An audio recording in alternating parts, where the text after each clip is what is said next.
Good morning, class 12th. I am Ayushi Gaur from Galaxian International School, and I will be your substitute teacher for few days.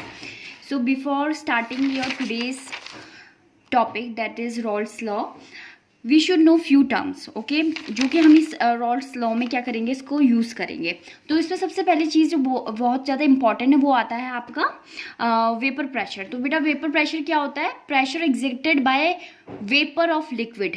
जब आपका vapour, ठीक है, अगर मैंने यहाँ पर टेम्परेचर मतलब कि अब मैंने हीट दी, इसके बाद टेम्परेचर राइज हुआ, इसके बाद क्या हुआ कि वाटर की फॉर्म चेंज होती है, one form to another water change हुआ, वाटर किसमें गैसेस फॉर्म में एज वेपर आपका चेंज हुआ, और उसने ये जो ऊपर का लिड है उसमें क्या करेगा, ये वेपर आपका प्रेशर एक्सर्ट करता है.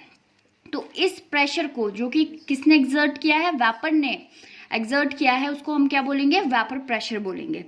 एंड इसके बाद जो हम नेक्स्ट टर्म हम इसमें बहुत ऑफनली यूज़ करेंगे वो क्या होगा, वो है वॉलेटाइल लिक्विड. वॉलेटाइल लिक्विड क्या होते हैं? ये इस तरीके के लिक्विड्स होते हैं जो कि आपका रूम टेम्परेचर में भी वेपर को फॉर्म करते हैं, मतलब वेपर जनरेट करते हैं.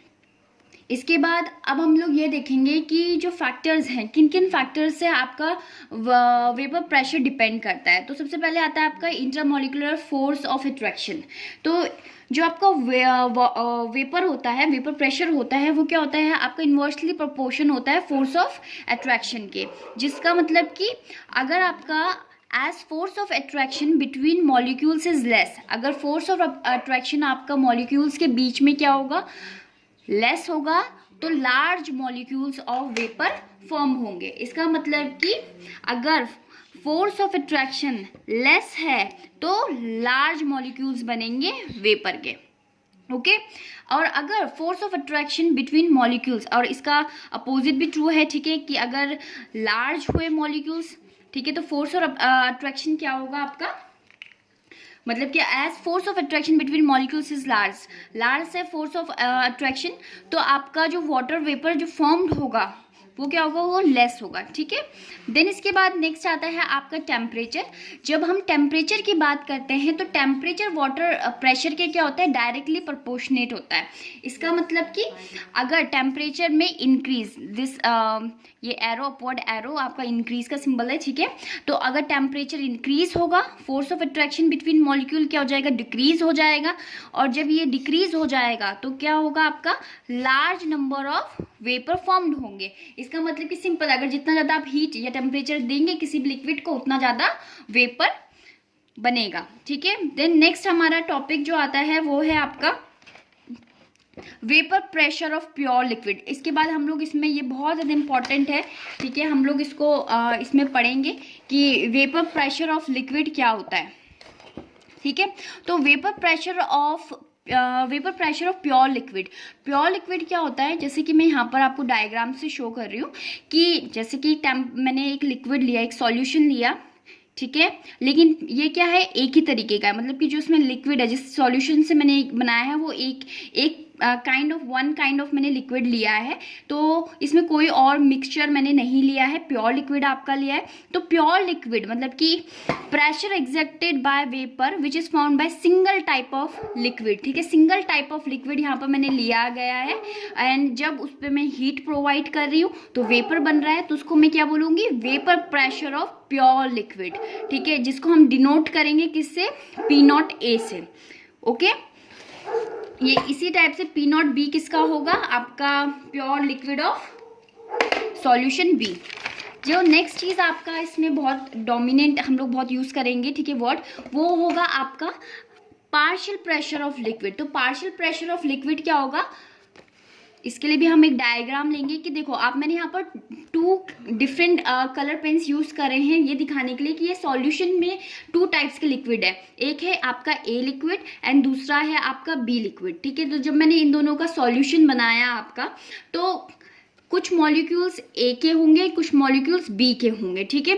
तो ये क्या करेंगे, जो आपका ये वेपर, ठीक है, जो A का वेपर होगा, मतलब पार्टिकल प्रेशर, जब आपके पार्टिकल्स जो हैं लिक्विड A के वो प्रेशर एक्सर्ट करेंगे तो हम इसे PA बोलेंगे. एंड जब पार्टिकल प्रेशर लिक्विड B के प्रेशर को एक्सर्ट करेंगे तो उसको हम क्या बोलेंगे, PB बोलेंगे. ठीक है। तो इसका मतलब कि पार्शियल प्रेशर क्या हुआ, pressure exerted by PA and PB, जहाँ की पीए एक टाइप का लिक्विड है एंड पीबी दूसरे टाइप का लिक्विड है, और हम दोनों ने इन दोनों का क्या बनाया था, सॉल्यूशन बनाया है यहाँ पर। ओके, देन अब हम लोग आते हैं सीधा लॉ पे। तो ये रॉल्स लॉ क्या बोलता है कि ये सबसे पहली बात, ये सिर्फ वैलिड किसके लिए, ये only valid for volatile liquid. ठीक है, ये और टाइप के लिक्विड्स के लिए नहीं आपका वैलिड है, ये सिर्फ वॉलेटाइल लिक्विड्स के लिए ही वैलिड है। और हमको पता है वॉलेटाइल लिक्विड्स क्या होते हैं, अभी मैंने आपको बताया था, जो रूम टेम्परेचर में भी वेपर को फॉर्म करते हैं। ओके, देन इसके बाद अगर मैं बुकिश लैंग्वेज में जाऊँ आपके एज पर द एनसीईआर, तो इट इज़ अ ह्यूज, और ये बोल सकती है बहुत बड़ा पैरा है आपका इस लॉ का। तो ये है कि it state that for a solution of two volatile liquid the vapour pressure of each liquid in the solution is less than the respective vapour pollution of the pure liquid and the equilibrium partial vapor pressure of the liquid is directly proportional to its mole fraction। तो अगर मैं इसको sum up करके बताऊं तो इसमें क्या बोला गया है, इस लॉ में ये बात बोली गई है कि इट स्टेट दैट, क्या स्टेट क्या है इसमें, फॉर अ सॉल्यूशन, एक सॉल्यूशन के पर सॉल्यूशन किसका है, वॉलेटाइल लिक्विड का है, वॉलेटाइल लिक्विड जो उसका पार्शियल प्रेशर होगा, पार्शियल प्रेशर मैंने जो आपका कौन सा pressure P A and P B exert करा था, ठीक है। तो partial pressure of each component in solution is directly proportional to its mole fraction. मतलब कि अगर कंपोनेंट ए है, एक्स ए से मैंने किसको डिनोट करा है, मोल फ्रैक्शन ऑफ ए को। ठीक है, तो अगर मैं कंपोनेंट ए की बात करूं तो उसमें जो पार्शियल प्रेशर होगा वो क्या होगा, मोल फ्रैक्शन ऑफ ए होगा, जिसको मैं किस तरीके से लिखूंगी, जब ये मैं आपको यहाँ पर से ये डायरेक्टली प्रोपोर्शनेट का ये हटाती हूँ तो यहाँ पर मैं एक्सपोनेंट को प्लेस करती हूँ, वो मैंने यहाँ पर क्या लिया है, पी नॉट ए लिया है, प्योर आपका जो प्योर प्रेशर ऑफ लिक्विड था वो वाला ले लिया है, P naught A. And similarly इसी तरीके से कंपोनेंट बी में क्या होगा, P B directly proportional to X B, और यहाँ पर एक्स बी क्या है, यहाँ पर X B mole fraction of B है। ओके, तो मैंने फिर दोबारा से इसको प्लेस इसकी वैल्यू को रिमूव करते हुए यहाँ पर एक एक्सपोनेंट लिख दिया है, वो क्या है, P naught B. Okay, then इसके बाद क्या आता है आपके, according to Dalton law of particle pressure. Dalton law ने क्या बोला था, पी टोटल, ठीक है, जो टोटल प्रेशर होगा आपका, ठीक है, वो क्या होगा आपका यहाँ पर P A plus P B. Okay, तो अब मैंने पी ए की वैल्यू ऑलरेडी यहाँ पर निकाली हुई थी एंड पी बी की वैल्यू भी मैंने यहाँ पर निकाली थी। तो मैंने यहाँ पर क्या किया है, P A plus P B में यहाँ पर सिंपल सा इनका वैल्यू को प्लेस कर दिया है, that is P naught A into X A plus P naught B into X B. ठीक है, this is naught into this is X, and इसको मैं क्या बोलूँगी, इसको मैं बोलूँगी पार्शियल प्रेशर ऑफ सॉल्यूशन। ठीक है, ये जो मेरा फॉर्मूला आया है, ठीक है, इसके बेस में ये सारे के सारे फॉर्मूले बहुत ज़्यादा इम्पॉर्टेंट है।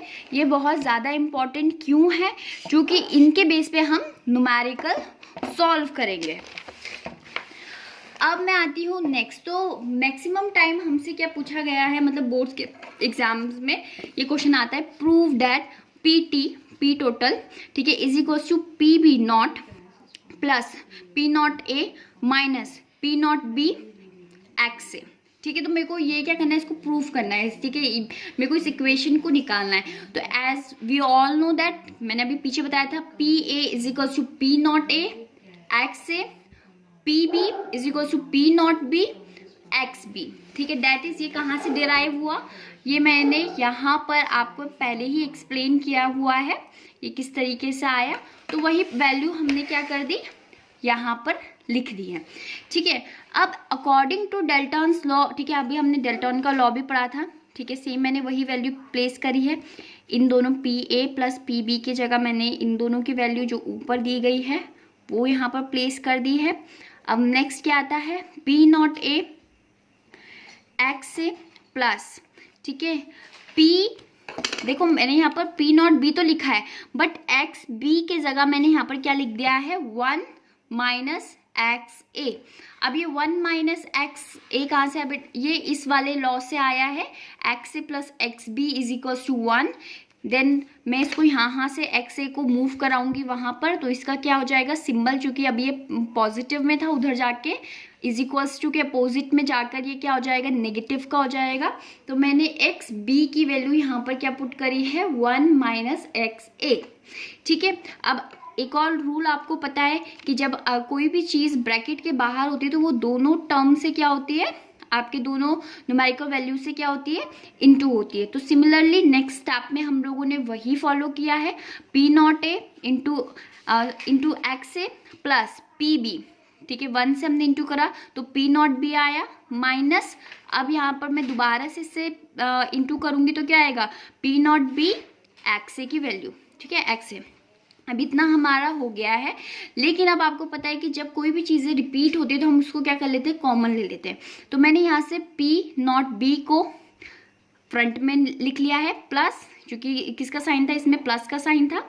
देन इसके बाद आपका क्या आया पी नॉट ए और पी नॉट बी, इन दोनों टर्म्स को मैंने क्या लिख दिया यहाँ पर सामने लिख दिया और इनटू एक्स ए। अब एक्स ए क्या था, क्योंकि रिपीट हो रहा था मैंने क्या कर दिया इसको कॉमन ले लिया, और इस इक्वेशन के थ्रू क्या हुआ कि मैंने ऊपर जो इक्वेशन दी थी उसको प्रूफ कर दिया। ओके, तो आज के लिए इतना ही। Till then be safe, be happy, thank you.